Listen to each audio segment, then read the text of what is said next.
বন্ধুরা আগেতে আছে DJ surgeon. High DJ চলে যাচ্ছে, যে ডিজে চলে যাচ্ছে আগেতে ডিজে সার্জেন। ওই যে নীলগির পরে দেখতে পাচ্ছ, ওই যে ডিজে সার্জেন হরিদ্বারে।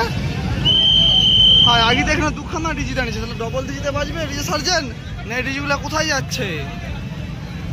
সেই যে বড় একটা ডিজি এসলো তখন সবাই হই হই করে উঠলো, এটা সার্জেনের ডিজি, এটা সার্জেনের ডিজি, এটাতেই ডিজে সার্জেন বাজবে। সেই ডিজিটা কোন দিকে? ওই আগের দিকে। হায় হায় ডবল ডিজি পালিয়ে যাচ্ছে যে।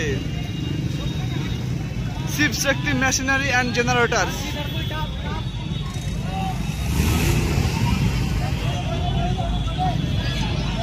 আর ভিড়ও তো লেগে গেছে সার্জেনের কাছে, ডবল ডিজি নিয়ে চলে যাচ্ছে। সে কি এই ডিজিটা ঢুকলো তখন, তাহলে ডিজে সার্জেন কোন ডিজিতে বাজবে?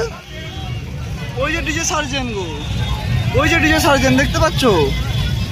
ওই দেখো এখানে কিন্তু ত্রিপল লেখা, ওই দিকটা কিন্তু যেতে হবে। চারিদিকে কিন্তু লোক তো পেরিয়ে কিন্তু ওইদিকে যেতে হবে ডিজে সার্জেনের কাছে। ডিজে সার্জেনের কাছে গিয়ে কি করবো? ডিজে সার্জেনের ওই পাশটা নেটটা ভালো চলে, এই যে ভিডিওটা করেছি এটা আপলোড করে দেবো। যাই দিকটা দিয়ে যাই।